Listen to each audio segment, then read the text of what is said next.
बांग्लादेश अपने पुराने दोस्तों की पीठ में छुरा होकर दुश्मनों से दोस्ती बढ़ा रहा है। खासकर बांग्लादेश के पीएम यूनुस पाकिस्तान के करीब आने के लिए नए पैंतरेबाजी कर रहे हैं। इसी कड़ी में अब यूनुस ने बांग्लादेशी सेना के टॉप अफसर को पाकिस्तान भेजा है, जो इतिहास भुलाकर पाकिस्तानी सेना को खुश करने वाला बयान दे रहे हैं। क्यों दो दुश्मन करीब आ रहे हैं?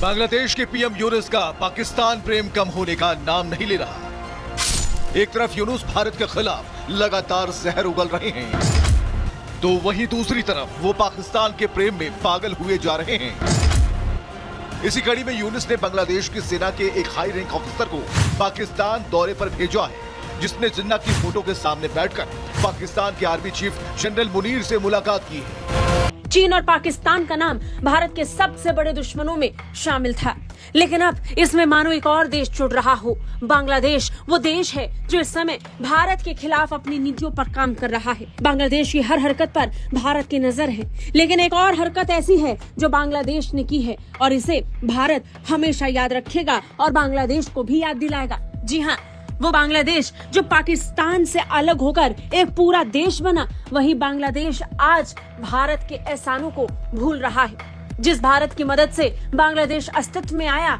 आज वही बांग्लादेश भारत को दुश्मन बनाकर पाकिस्तान के साथ दोस्ती का हाथ बढ़ा रहा है। इन तस्वीरों को देखिए, पाकिस्तान के सेना प्रमुख आसिम मुनीर के साथ नजर आ रहे हैं बांग्लादेश सशस्त्र बल डिवीजन के principal staff officer lieutenant general SM Kamrul Hasan. Bangladesh ने सबसे ज्यादा चौंकाने वाला कदम तब उठाया जब उसने नरसंहार करने वाली पाकिस्तानी सेना का प्रस्ताव स्वीकार कर लिया, जिसके तहत पाकिस्तानी सेना 53 साल बाद बांग्लादेश की धरती पर कदम रखेगी। मुमकिन है कि पाकिस्तानी फौज के साथ ISI के एजेंट भी ढाका में सक्रिय हो जाएंगे। इसके बाद कोई शक नहीं रह जाता कि भारत के खिलाफ साजिश के लिए पाकिस्तानी सेना बांग्लादेश को एक मोहरा बना रही है। दुश्मन मिले क्या गुल खिले, बांग्लादेशी जनरल का पाक दौरा, जनरल मुनीर से मिले कमरुल हसन, सैन्य सहयोग बढ़ाने पर हुई बातचीत। हैरानी यह है कि दोनों देशों की सेना के टॉप अफसरों के बीच ये वार्ता ऐसे समय में हुई है जब कुछ दिनों पहले ही बांग्लादेश सरकार ने अपनी सेना को पाकिस्तान फौजियों से ट्रेनिंग दिलाने की बात कही थी।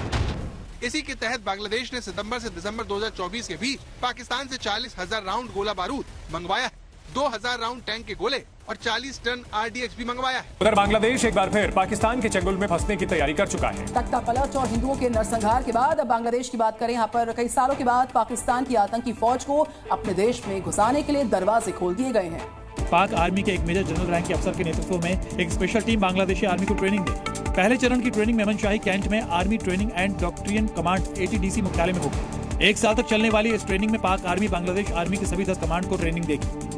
बांग्लादेश की नौसेना अगले साल फरवरी में पाकिस्तान के साथ कराची पोर्ट पर नौसैनिक युद्धाभ्यास करेगी। इस संयुक्त युद्धाभ्यास को अमन 2025 का नाम दिया गया है। बांग्लादेश 15 साल बाद इस युद्धाभ्यास में शामिल हो रहा है। बांग्लादेश में मोहम्मद यूनुस के नेतृत्व वाली अंतरिम सरकार के आने के साथ ही मानो पाकिस्तान को एक और दोस्त मिल गया हो। बांग्लादेश और पाकिस्तान एक दूसरे के साथ तेजी से रक्षा संबंधों को बढ़ा रहे हैं और इस सिलसिले में बांग्लादेश की सेना के उच्च रैंक के अधिकारी पाकिस्तान के दौरे पर पहुंचे। इन्होंने पाकिस्तानी सेना के चीफ जनरल आसिम मुनीर से रावलपिंडी में मुलाकात की। बाद में तस्वीरें भी सामने आई जिसमें दोनों के बीच गहरी दोस्ती की आहट महसूस की जा सकती है। पाकिस्तानी सेना की मीडिया मामलों की शाखा ISPR ने इस बैठक को लेकर बयान जारी किया और इस मुलाकात को लेकर जानकारी देते हुए बताया कि रावलपिंडी में सेना के मुख्यालय में दोनों ने अपनी बैठक पूरी की। इस दौरान दोनों पक्षों ने रक्षा संबंधों पर चर्चा की और द्विपक्षीय सैन्य सहयोग को बढ़ाने के लिए आगे के रास्ते तलाशने पर जोर दिया।